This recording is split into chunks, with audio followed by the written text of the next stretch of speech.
अभी कुछ वक्त पहले मेरा जाना हुआ ट्रेन से, तो नई दिल्ली रेलवे स्टेशन पर मैं गया और जहाँ चेक इन होती है वहाँ ज़ोर से बहुत धक्का आया और दो तीन शख्स वहाँ गिर गए। उसमें मैं भी था। फिर मैंने लाउड वॉइस में, ऊंची आवाज़ में पीछे मुड़ के देखा तो वहाँ पर एक शख्स जो एक काला चश्मा पहने, हाथ में लाठी और सर पे 50 किलो का कट्टा या बोरी लिए हुए अपना सामान बहुत बेतहाशा स्पीड से जाने लगा प्लेटफॉर्म की तरफ। मैंने उसको पूछा कि तुम्हें कहाँ जाना है।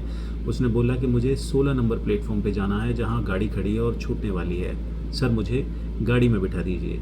मैंने उसको कहा कि ठीक है, मेरा कंधा पकड़ो और साथ चलो, जहाँ मैं पैर बोलूँगा रखने को वहीं रखना, वरना तुम लोगों को और नुकसान पहुँचाओगे। तो उसने जहाँ जहाँ एग्जैक्टली मैंने बोला, जैसे जैसे बोला वो वैसे पैर रखता गया और चलता गया। हम बेतहाशा स्पीड से प्लेटफॉर्म की तरफ गए। जब प्लेटफॉर्म पर पहुँचे तो वहाँ बेतहाशा भीड़ थी और लोग सीढ़ियों पर बैठे थे ट्रेन की। मैंने कुछ लोगों से रिक्वेस्ट की क्या किसी तरह इसको अंदर बैठा लो सामान लेके, तो लोगों ने इनकार कर दिया क्योंकि उनके खुद बैठने की जगह नहीं थी।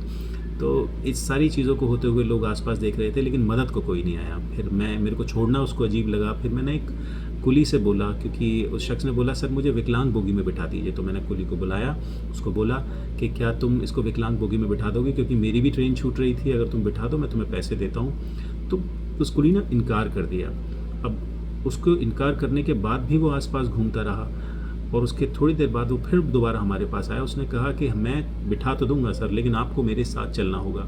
अच्छा, ये बात मैं समझ नहीं पाया कि उसने ऐसा क्यों कहा, और मेरे दिमाग में ज़्यादा कुछ सवाल नहीं आए और मैंने ज़्यादा कुछ सोचा नहीं। मैंने कहा ठीक है, तुम सामान उठाओ, मैं तुम्हारे साथ चलता हूँ। उसने कंधे पे उसका हाथ रखा, सर पे कट्टा उठाया, सामान उठाया उस शख्स का, और वो तेज़ी से चलते गए। हम तीनों शख्स तेज़ी से 28 बोगी के पीछे सबसे एंड में विकलांग बोगी की तरफ जाने लगे। और उस पूरे रास्ते वो शख्स मुझसे पूछता रहा सर मेरा बैग किधर है, क्योंकि हम अनजान शख्स ही थे।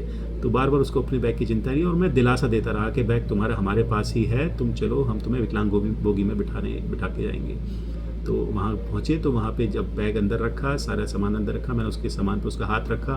मैंने कहा ये तुम्हारा सामान है और तुम अब जब भी पहुँचोगे अपनी डेस्टिनेशन पर पहुँच जाओगे। वो खड़ा उठा, उसने मेरे पैर छुए। वहाँ मुझे लगा उस शख्स को कितनी ज़रूरत थी उस मदद की जो मैंने की, अनजाने में ही सही, बट मैंने उसको की मदद, जो मुझे थोड़ा सा अच्छा लगा। और उसके बाद मैंने कुली को भी पैसे दिए और मैं वहाँ से आ गया। मैं आपसे पूछता हूँ ये कितना सही था किसी की रैंडम मदद करना ऐसे भीड़ भाड़ इलाकों में? आप मुझे बताइए, क्योंकि इसका एक और पहलू है जो मैं आपको बताऊँगा।